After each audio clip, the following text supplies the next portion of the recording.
At this point, I'd like to call the National Golf Course Owners Association.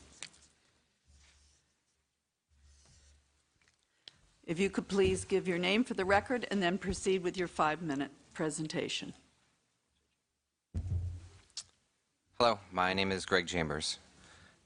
Hello, members of the committee, and thank you for letting me speak to you on behalf of the National Golf Course Owners Association Canada, as I'm the Regional Director for the Eastern Ontario Outaouais chapter.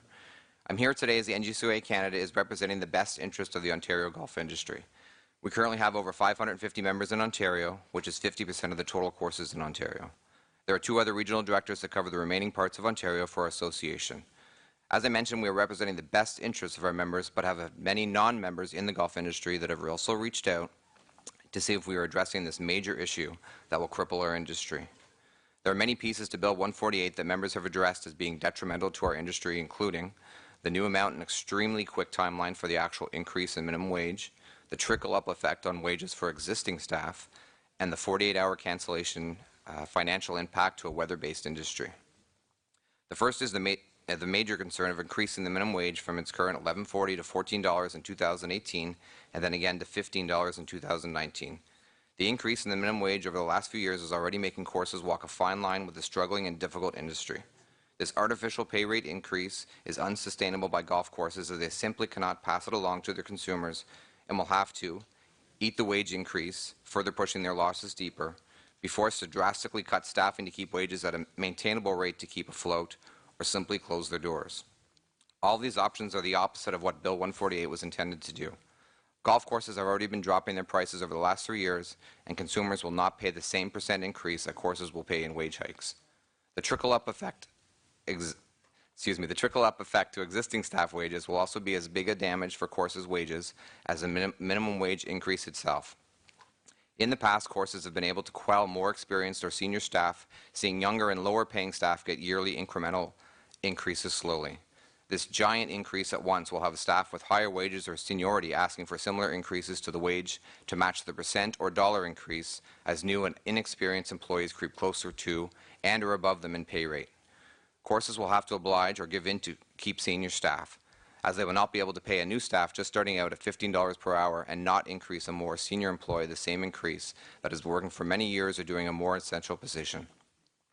Course owners have been setting wages at the correct rate already, fair pay, by the supply and demand of the position needed. If the position, for example, of a kitchen prep or greens cutter, for example, could not be done for minimum wage because of the skill needed for that position, responsibility given to the employee, or high demand for that position in the industry or similar job in the workplace, courses had to assume the proper wage to fill that position by offering a higher rate to fill it with a more skilled or dependable staff. Lastly, the 48-hour shift cancellation is another component to Bill 148 that directly affects the golf industry in a significant manner. Because the nature of the golf industry, which is highly weather dependent, having to pay staff that are canceled due to weather will have a large impact over overall remuneration. Rain days are a weekly occurrence, and this year especially more so.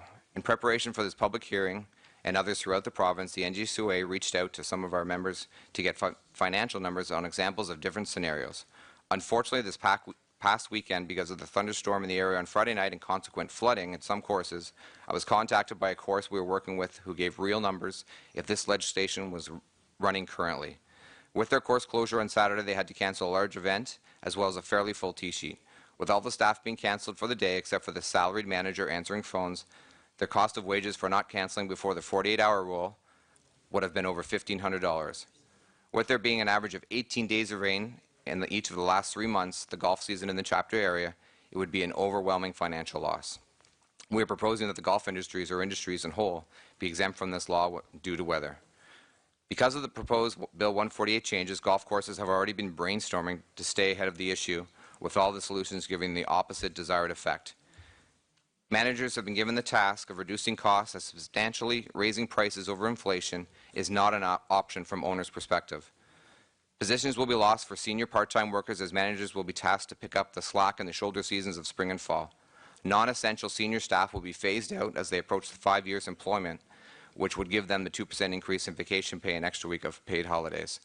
With the trickle-up effect, non-essential staff will be let go as their compensation exceeds the rate of the position, and younger staff will fill those positions.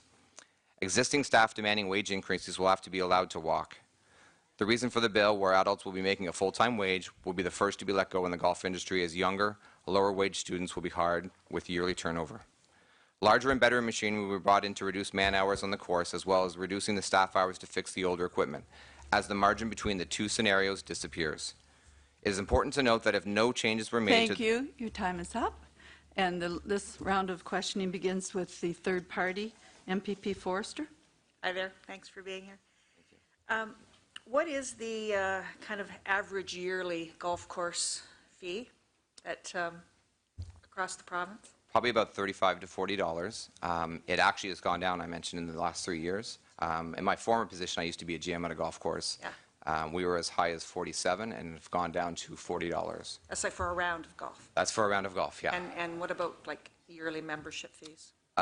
They range depending on private and public courses, semi-private. They have also dropped. Again, it's supply and demand, and as people are more financially stricken, then Right. the first thing to go is your extra expenditures. Right. Your entertainment expense. The entertainment stuff. Now, I know in Niagara, certainly where I come from, some of the golf courses are struggling. We're seeing some mergers of golf courses and sell-offs in communities where a housing development takes place around a golf course, and people move there because there is a golf course kind of attached to their community, right? And so there's some outrage, certainly in one community in my riding, about the fact that the golf course is being sold off, and they're concerned that, in fact, it may be changed into more housing development in that community. So I know that the sector is struggling as a whole in some areas of the province. Are you experiencing that kind of in other areas? 100%. To be honest, it's across the country. Now, Ontario has, they've set the wages at what they can afford, and it's fluctuated. You know, it's not like the 90s or the late 80s when golf was booming or the entertainment was booming, entertainment spending, is that we've had to adjust the rates, which has adjusted the wages. You can't have an excessive wage with low income coming in. In that same instance, you can't be making lots of dollars and not paying your staff. Right. So the industry has leveled it out. And now what we're being told is that they're increasing the wages. We just don't have the income to support it. Right, and as you said, a lot of people, the first thing to go is their entertainment. And we saw the kind of jobs study, job stats come out in June. And clearly the province is, and the country really is shedding full-time jobs. And Paul did a great way of explaining that too, showing what that is. And that's, you know, times 1,200 members across Canada and 550 in Ontario. So it makes it difficult for you. Now, you talked about perhaps bringing in more equipment, becoming kind of more automated as opposed to manual type labor. Yes, so there's two different scenarios, depending on the course and depending on the theory of the managers or the owners. Brand new equipment, less fixing, better quality, better hours, compared to courses that buy used equipment, always having to fix it, always breaking down, and that balance, depending on what you want to do. As the minimum wage increases, or the trickle-up effect with staffing, the difference is almost none. So what you're doing is now buying new every time, less staff, less man-hours, less mechanics, less people working on the machines. It's tightening, I guess, tightening the wrench on the staffing. To be honest, from the industry and the people that we've talked to, the staff always get the benefit of the doubt. If you can hire more staff and create more jobs, that's the way to go. This way, unfortunately, I mean, and the lady before me just talked about it, is you always want to support the staff, but it gets to a point where you just can't do it just to be nice. These golf course owners are people too, and they're losing money every year. How much time do I have? A minute and a bit. Okay, actually, Mr. McLaren would like to ask a question. MPP McLaren? Thank you. Mr. Chambers, my question is pretty simple. For your golf course business owners, does Bill 148 do them any good? You can say one word. Well, yeah, I don't want to say no right off the bat. There is some goods. It's a big bill, to be honest, and we actually have People know a lot more about bills than I do that are going through it currently, as we're putting a position statement out later this month. There is maybe some small amounts. It's just the big features are just too much to handle. And again, the first gentleman, Paul, that spoke, he's not lying. He opened his books up, and I'm sure there'd be many golf courses that would do the same, open their books up, is that we're running currently at an average of 39% of revenues, 39% of staff cost of revenues. Thank you. We'll move now to the government's questioning. MPP Milchin. Good morning, Mr. Chambers. Morning. Thank you for coming out today. We've, over the last, now this is the third day that we've been doing the committee hearings, and I've heard from resort owners, some restaurant owners, some golf course owners around the weather issue. And I just want to direct you, when you have some time, to look in the bill to section 21.6.3. And it actually has an exception for extreme incidents. It does have an exemption there for the scheduling compensation component when there's a weather event or fire or some other calamity. So I don't know if you were aware of that, but it's... We're not 100% clear on if that includes, a little bit of drizzle. The problem is that we're at the mercy of whoever organized the events or whoever golfs. I want to say we're not against. We're working with the weather network. That is our biggest fight right now, is that people can be scared away pretty easily with a 40% chance of rain, but really that's a 60% chance of sun. So fair enough. Does that, we're not sure, to be honest, right now, until we've gone through, our lawyers have gone through and everything. Does a small rain day, what percentage of rain constitutes that we are allowed to cancel staff? Yeah. Right now, all the staff that work in the industry, and I believe Mrs. Black talked about it with bartenders and that such, is that you can have a 40-hour pay week, work in the office, and make X amount, or you can be on the cart selling alcoholic beverages, making more money, but less reliable. If it rains, your shift is canceled. And they know that. They can choose to work in the office, or they can choose to work other positions. So right now, it's up to them what they decide and where they want to work. And they know, they call in every morning, what's the weather forecast look today? How's the tee sheet look before they come in? I just wasn't sure whether you were aware of that. So It's definitely in there. We're just not sure what your line is compared to how it works for us or how it works for the golf industry. So, I mean, my own reading of that is that perhaps the wording of that could be a little bit better. So I would encourage perhaps your association For sure. to look at that, and if you have some amended wording for that section, that might be That'd be great. helpful. I was looking at it myself, and I was, as climate change kicks in, we have more and more extremely hot days, and we might have people canceling events because of extreme heat.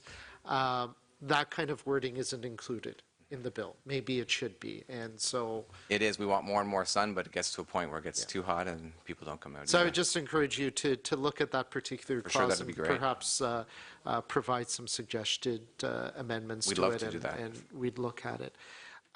I was wondering, in a typical golf course, what percentage of your employees might, on a regular basis, receive gratuities? Will be the food and beverage, so let's say 30%, 35%, because you have your pro shop, and you also have your outside maintenance. It's probably about 30% of the staff would collect gratuities. And the food and beverage service, within that group, would they generally share their tips with the kitchen? And Yes, people working inside, whether it's kitchen staff, bartenders, they'll tip out, is the expression in the industry, where they help the people that help them.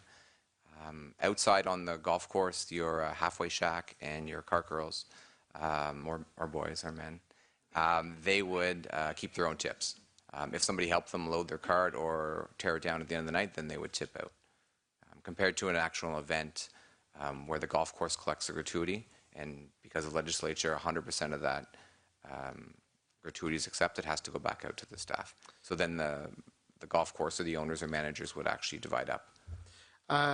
And to what extent do you, would a typical golf course track the tips and understand, you know, who's getting how much in tips? Fairly close. Out on the course, or even a bartender, we don't keep track of that. That's their own business. We're not micromanaging on top of them, making them declare. Yeah, I mean, if it's cash, then It's, obviously it's cash in and out. If anything, through credit card. Thank you. Time is up. We'll move now to the official opposition, MPP Hillier. Thank you very much, Chair, and thank you, Greg, for your presentation. You're welcome. Just a few things here.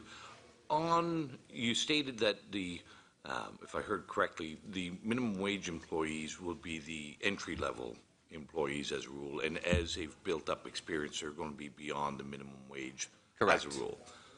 What percentage of the employees on the golf course would be minimum wage employees?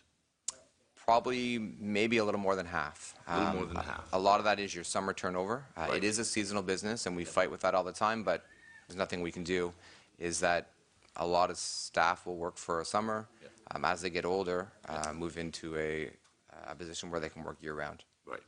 So of the 50%, would they be mostly youth and students, or how would you characterize? Yeah, we do hire a lot of youth and students in the industry. There is Government Summer Jobs Canada, where you get rebates. Yeah. But that still puts us at that 39% with those rebates. Right. With the rebates.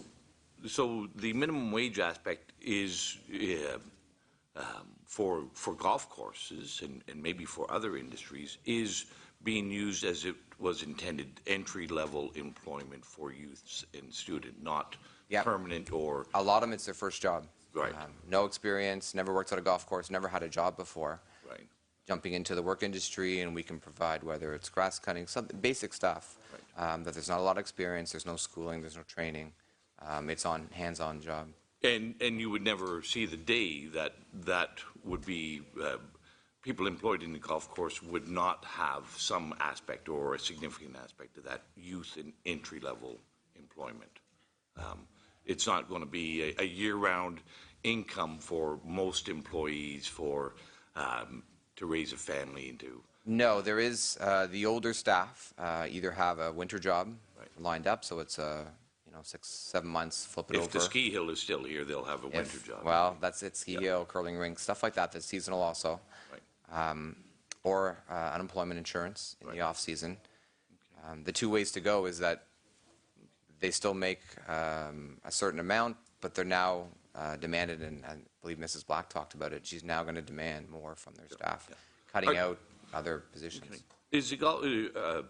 There's an interesting statistic, and Ontario has the largest minimum wage workforce in this country by a significant amount. We're approximately 10% of our workforce is engaged at the minimum wage level, as compared to most of the other provinces that hover in the 4 to 5%. We're at 10%. Do you see that?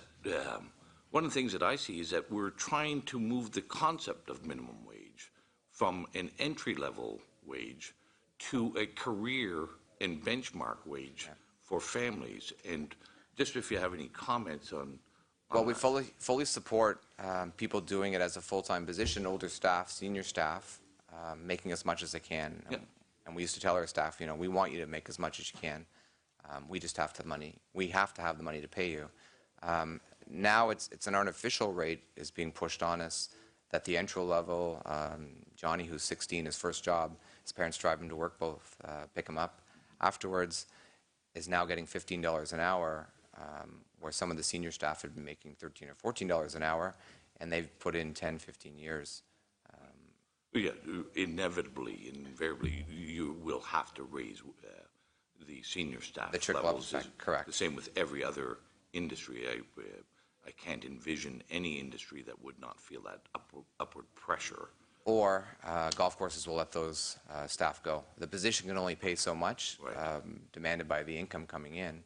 and this is what I'm getting at, we're seeing a reduction of the more senior people and becoming and using the minimum wage not for youth and entry workers, but becoming a benchmark wage. That is what the government is looking for all Ontarians to aspire to a minimum wage career, which certainly is not going to be beneficial in the long run if we continually expand the size of our minimum wage workforce. No, either way, there's going to be job losses to keep that wage at a certain level, whether it's expanding the role of the senior staff or hiring more younger staff and getting rid of the senior staff. Thank you very much. Thank you very much for your presentation. The deadline to send a written submission to the clerk of the committee is 5:30 p.m. on Friday, July the 21st. Thank you. Thank you very much. Thank you.